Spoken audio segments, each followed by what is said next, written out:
ලෝකයේ යුද තාක්ෂණය ගැන කතා කරනකොට අපිට නිතරම ඇහෙන නමක් තමයි බැලස්ටික් මිසයිල කියන්නේ. රටවල් අතර ඇතිවන ගැටුම්වලදී ප්‍රබලම අවියක් ලෙස සැලකෙන මේ මිසයිල වර්ගය ක්‍රියා කරන්නේ කොහොමද?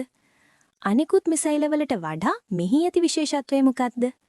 අද අපි ඒ ගැන සරලව කතා කරමු. බැලස්ටික් මිසයිලයක ක්‍රියාකාරීත්වය.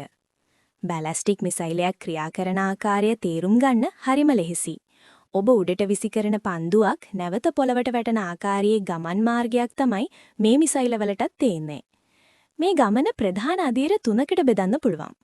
පළමු අදියර මිසයිලයේ විදින අවස්ථාව.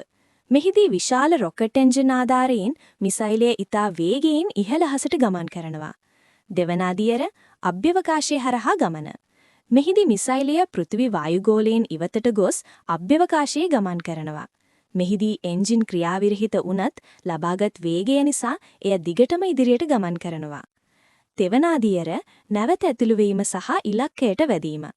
ගුරුත්වාකර්ෂණ බලය නිසා මිසයිලය නැවත වායුගෝලයට ඇතුළු වෙලා ඊටාම ඉහළ වේගයකින් ඉලක්කය කරා කඩාගෙන වැටෙනවා. මිසයිල වර්ගීකරණය.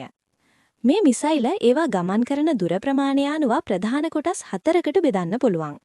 කෙටි දුර මිසයිල මේවා කිලෝමීටර් 1000කට වඩා අඩු දුරක් ගමන් කරනවා. මධ්‍යම දුර මිසයිල මේවා කිලෝමීටර් 1600 සිට 3500 දක්වා දුරක් ගමන් කරනවා.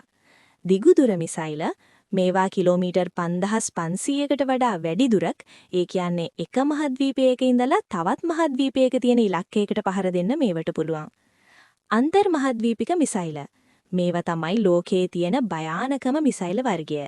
කිලෝමීටර් 5500කට වඩා වැඩි දුරක්, ඒ කියන්නේ එක මහද්වීපයක ඉඳලා තවත් මහද්වීපයක තියෙන ඉලක්කයකට පහර දෙන්න මේවට පුළුවන්.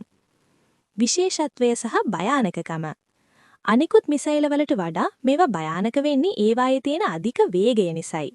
වායුගෝලයට නවට ඇතුළු වන විට මේවා ශබ්දයේ වේගය වගේ කිහිප ගුණයක වේගයකින් ගමන් කරන නිසා මේවා නතර කිරීම හෝ විනාශ කිරීම ඉතාමත් අපහසුයි. එමෙන්ම මේ මිසයිල වලට සාමාන්‍ය බෝම්බ වගේම ඉතා විනාශකාලී න්‍යෂ්ටික අවි පවා රැගෙන යා හැකියි. අවසානය. ඉතින් අද ලෝකයේ බලවත් රටවල් තමන්ගේ ආරක්ෂාව වෙනුවෙන් මේ බැලස්ටික් මිසයිල තාක්ෂණය ඉතා ඉහළ මට්ටමකට දියුණු කරලා තියෙනවා. යුද තාක්ෂණය ගැන ඔබ දැනගත යුතු මෙවැනි තවත් තොරතුරු ඉදිරියටත් දැනගන්න අපේ නාලිකාව සමග එක්වන්න. මේ වීඩියෝව වැදගත් කියලා හිතනවනම් තවත් කෙනෙකුට බලන්න බෙදා හරින්න අමතක කරන්න එපා.